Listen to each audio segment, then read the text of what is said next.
than that, come on, better than that. Right up. We're steaming already, brilliant. Right, thanks for coming. This is now the 6th time that the Jibber Jabber podcast has taken over Bathgate Cinema to show something that we want to see on the big screen. Lucky for you, this time it's Braveheart, which we've wanted to do from the beginning. In fact, a wee round of applause for Braveheart. Just give it a Is there anybody that hasn't seen Braveheart from start to finish? Good man, why no? I have no idea. That's just not good enough. Wait, what? Hopeless films I've not seen. Okay, that's fair enough. Did anybody see it in the cinema when it first came out? Yes. There's the audience. There they are. Right, so normally I've got a wee partner in crime here. His name's Kevin. He's kind of went walkabout. Now, he's not told me what he's doing, but what he did say was the only way I'm coming out is if everybody in the screen chants the word Wallace over and over again, just like it happens in the film. For some reason it goes from McCulloch to Wallace, right? So you don't need to do the McCulloch, just start with Wallace, right? So Wallace, Wallace, Wallace, louder, come on. There's some mouse no moving. Come on, you can do better than that. Come on, keep going. Here it comes. Hey!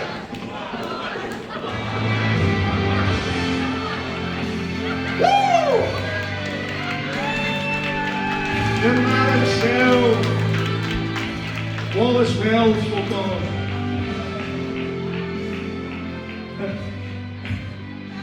How are you feeling? Sons and daughters of Scotland. Enough of that, they're going to see that. Right, you want your in mic, huh? You look amazing, man. Mate, I forgot how hard it was to actually move and wear a wig at the same time. Was that kind of same thing? I'm kind of wondering how many health and safety breaches there were when you're running past like 4 folk with that. No, it's absolutely fine. We did check with Ross that the trading standards were fine for this horse to be here, so it's all good. What's the horse's name? Himself, the horse. The horse himself. So, thanks for coming and joining me. I was absolutely bricking it. That's a you thing, mate. That's a you thing. I know. It's alright. A wee whiskey or two sales in. Who's had a wee drink so far? That's no enough. The bar's open, right? It's going to be open throughout the film as well. Just remember, when you go to the bar, there are still folk watching the film, so don't get too loud, but you know what I mean. Anyway, we know why we're here. We're here to watch Braveheart, but before that... I'm just going to put an obligation in like you. We're here to see Braveheart, but before that we've got something a wee bit special. We've got a Q&A with Chisholm and Sandy Nelson, who both appear in the 1995 Oscar-winning beauty that is Braveheart. So, first of all, I'm going to bring out a man. He uses cue cards. He does. This man has been in film and television for as long as I've been alive, which is getting terrifyingly long. Now, he's currently in River City playing Sonny Kaplan, but he goes all the way back to Taggart, where he played Malcolm McWhinney, Derek Kennedy, McNabb, and Dr. Thomas Finn. All different characters. Taggart What's does your all the favourite time. scene with Dr. Thomas Finn? I don't know what's Taggart. I'm too young for that. I remember that one day, quote, there's been a murder. There's been a murder, and it's happening right now on the stage. Right, so we've got River City, Taggart, Ivanhoe, much more in between. Please welcome to the stage, Mr. Jimmy Chisholm.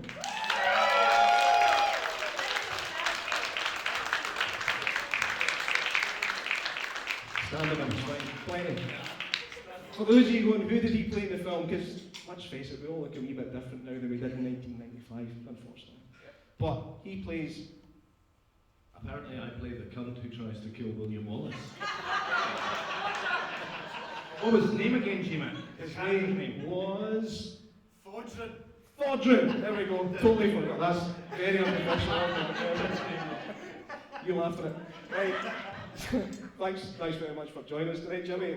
We'll get into some questions shortly, but in the meantime, take a seat on these top-notch seating things.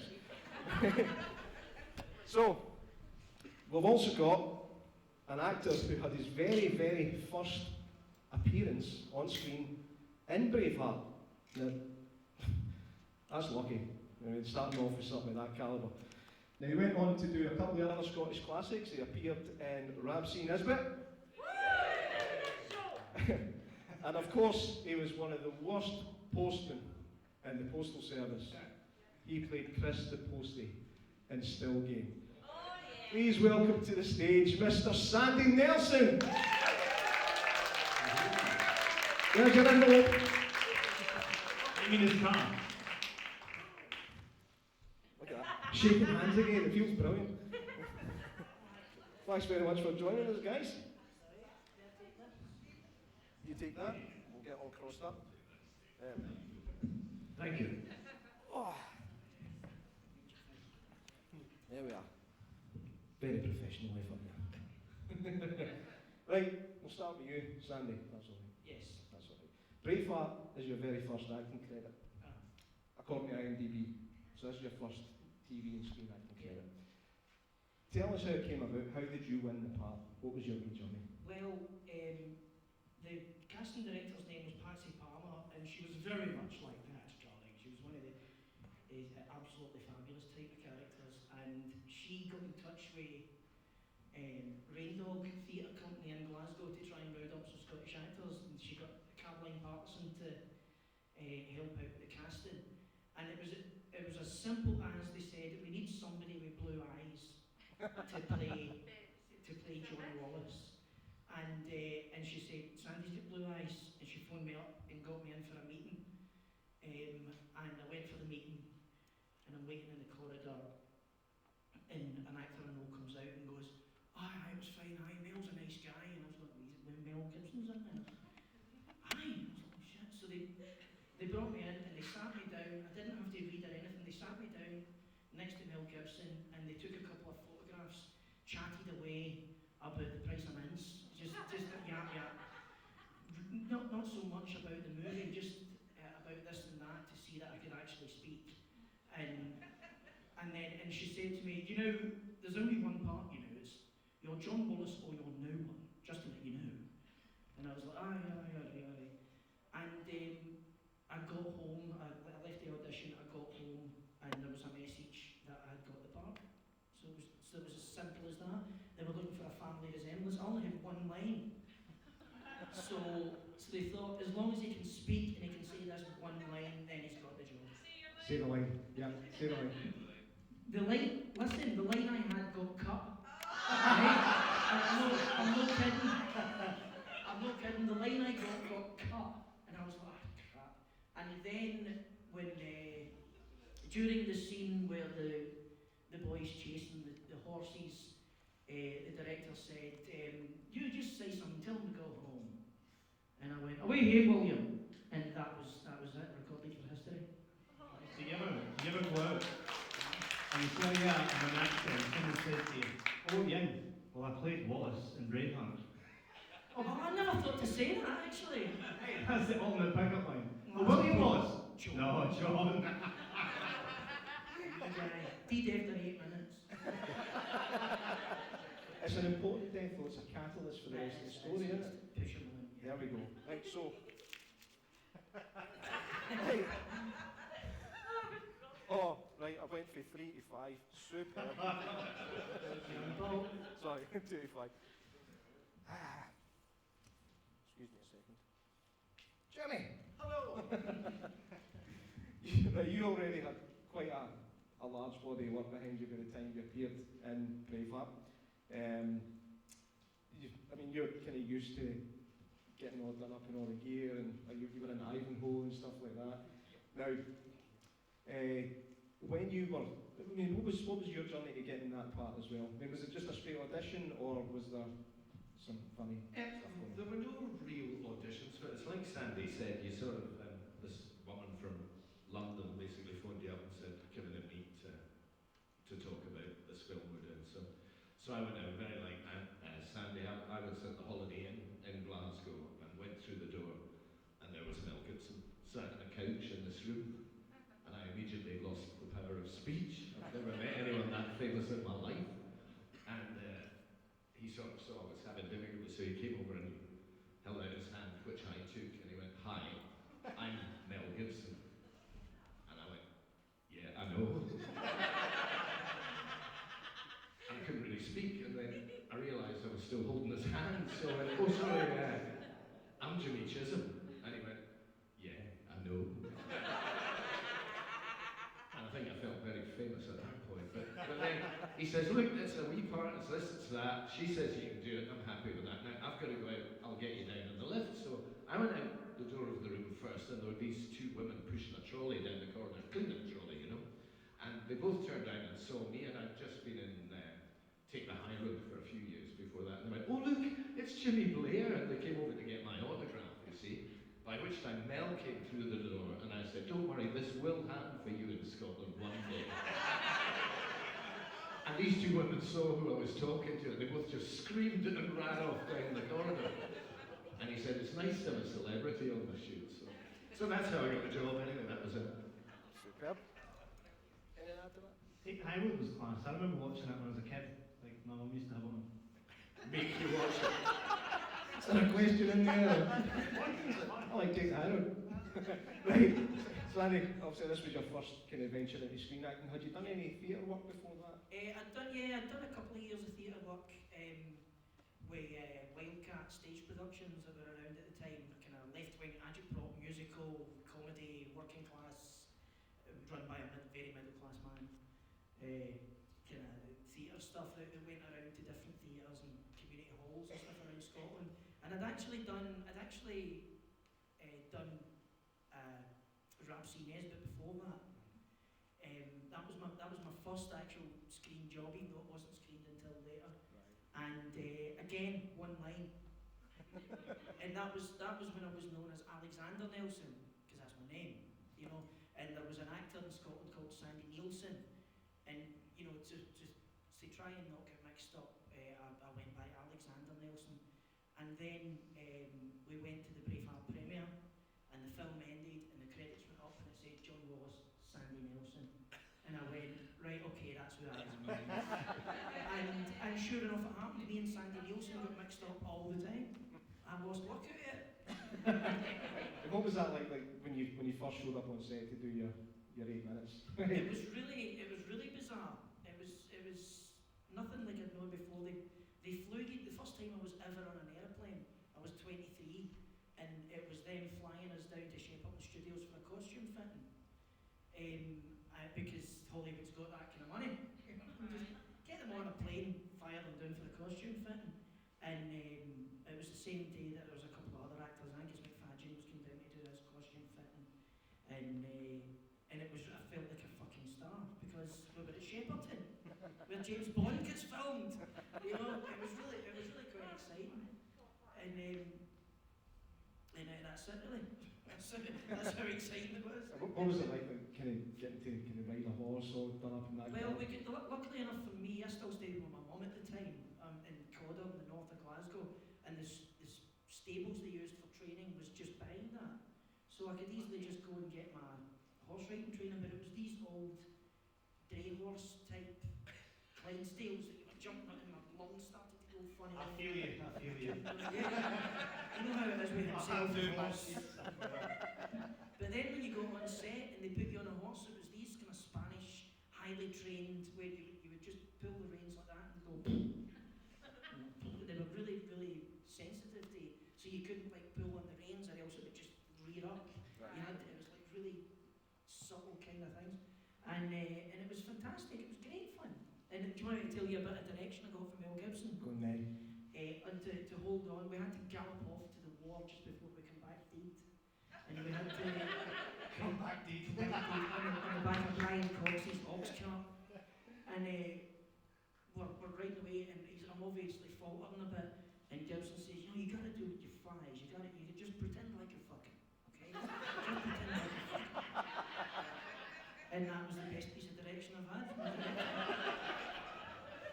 He's followed that ever since. Even when there's no more seasons on the set. Actually, if you look at the way he wrote himself down there.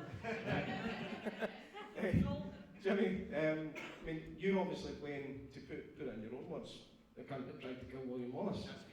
Now, were you worried at that point that after that, you'd be recognised as the baddie. Let's make him the baddie in everything that he's in. Typecasting, that's the word I'm looking for. Not really. I mean, I think most actors prefer playing baddies, really, because there's less acting required. Usually the story does it all for you, you know. So, but no, I quite like playing baddies. Yeah, definitely. I do in River City. I do. Did you know how special, this actually to both of you, I'll let Jimmy go first, but did you know how special this was going to be when you were making it? Well, I think so, because, as I say, Mel Gibson's probably the most famous man in the world at that time, so I think we all knew. But it's also the telling of any story of William Wallace is like telling the story of Jesus Christ, really. It depends which version you're listening to, you know, because apparently Wallace in Old Scots means Welshman, so there's a whole school of thought thinks he comes from Wales, you know, so it was interesting to see what was in the script. And he told us, he said, I get sent 100 scripts a week. He said, and there was something about this script, he said, I'd thrown it in the pile, and he said, the one thing I remembered was that the guy who wrote it was called Wallace. And I thought that was funny, I'm reading a script and it's about Wallace, but it's written by someone called Wallace. And so he went ploughing in to look for it again, because he hadn't really read it.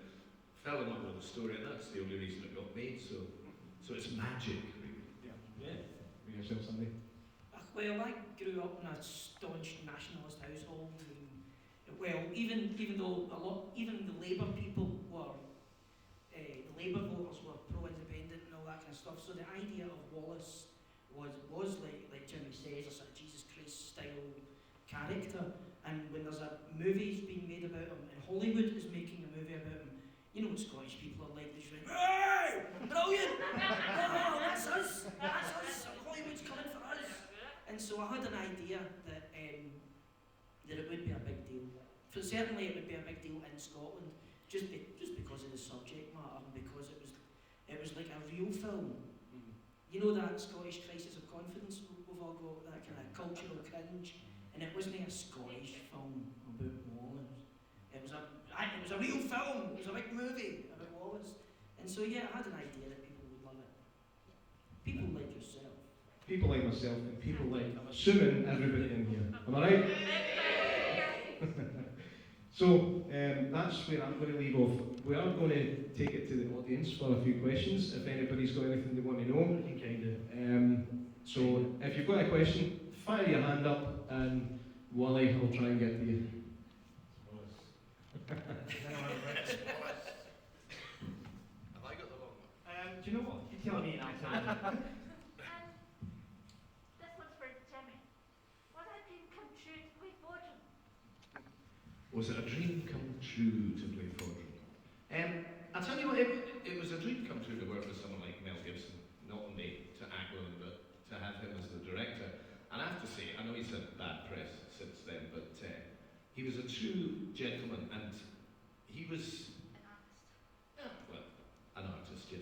But, I mean, he would be first on set every morning, because he's in almost every scene. He would then work all day, and then he'd go home and watch the stuff they filmed the day before to see that it was okay. And so he was working about 20 hours a day, and he had all day for us. And, like, every time you did something, he would go, were you happy with that? He'd go, what? And he'd go, are you happy with that? He'd go, well, I don't, you're the director, I don't know. And he'd go, no, come on, we'll go. And then we'd go into a wee tent, and we'd watch what we just filmed. And he'd go, is that how you want to do that? And I'd go, well, yeah, it looks all right. I hate watching myself, so I don't know if any of you like watching yourself on video. I can't stand it. So I go, yeah, it looks all right to me. And he'd go, no, we'll do it again if you want. And I mean, the scene when I arrived, there's about 200 people arrive with me, you know, and you know, there's 5 cameras and 100 crew, and so to do the shot again would take about an hour just to get them back to where they started, so we could do it again, you know. And I went, no, it's fine. And he'd go, no, I fucking hate the second AD on this. We'll fucking do it again. I went, all right. He said, but I'll keep this one if you like it. I'm going to do it again because I hate that bastard. So it was a dream come true, yes. It was fabulous. Fabulous. Thanks for asking. There you go, you have a question, yeah? No long enough. Who else? I don't know. Start stand Has up. your mother been told about me again? Sandy. Was that a real telly in envelope? It was a real Always one. telly. It was a genuine telly. I was told, for those of you who don't know what he's talking about, of course you know what he's talking about, you've all seen it. But it was a real telly, and I was told, the director of Still Game is the nicest man in the world, Michael Hines. He's a lovely man from Lancashire, half Swedish, really nice bloke. Until you were holding a £4,000 prop that had to be returned. And then he was like, right you. So yes, it was a real tail in the envelope, and I had to go back to the manufacturer, and I had to be very, very careful. I bet you get asked that a lot. First time. Welcome to Bathgate. I mean, okay. Let's play the fire. I can only go so far with it. Settle down, girl. It's a yes or a no question. Were you all true Scotsmen? Yes. No. Absolutely not. Have you ever been to Fort William? The midges there. Honestly, they would have disposed of my pair in seconds. And they insisted on traditional saddles, so it was this Hessian thing that was sat on the back of the horse was really chafed. Like, so there was no way I was going commando. What about Mel? See? I never asked them. It wasn't that close a shoot. I never bent down to tie my shoelaces as it was going by.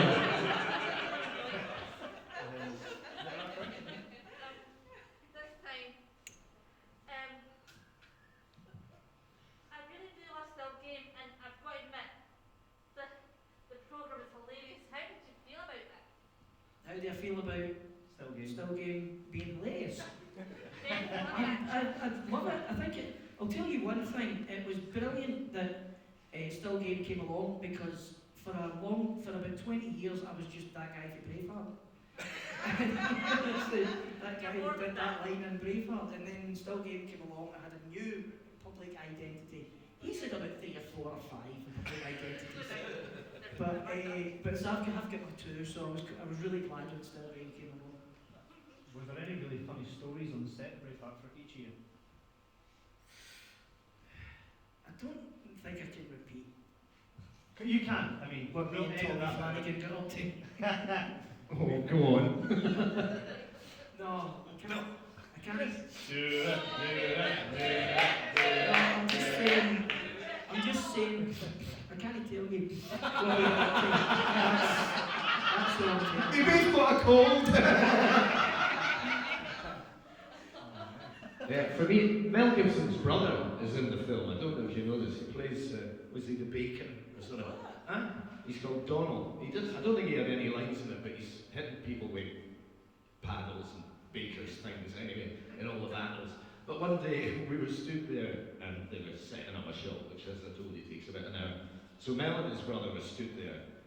And Mel was just looking at all this hundreds of stuff being done for him, basically. And he started giggling. And Donald went, "What are you laughing at?" And he said, "You don't want to know." And Donald went, "I do fucking want to know, or I wouldn't have fucking asked you."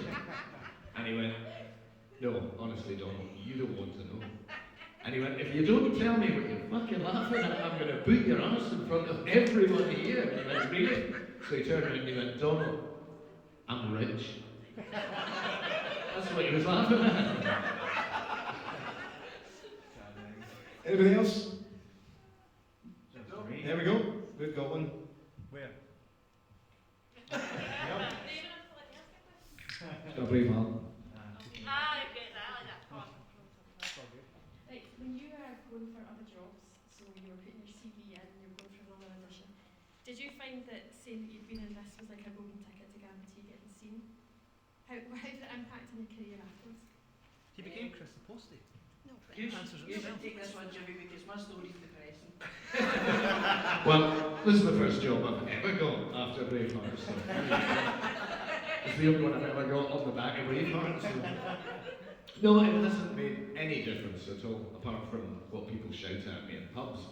But, in fact, I went to Tenerife, and for 10 days I didn't have to buy a drink or a meal because I was walking past a pub and it had the Braveheart poster outside it. And he said, "We play Braveheart all day, every day. If you come to my pub, you don't have to spend a penny." So that was brilliant. So I was there for 10 days.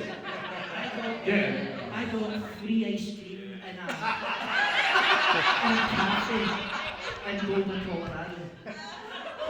Yeah, me and Susan Nisbet were in a band and we were on tour in America and we were in Boulder, Colorado and we went to an ice cream parlour and the guys making up the stuff going, "Oh, so you're from Scotland, man? You guys watch a lot of Braveheart?"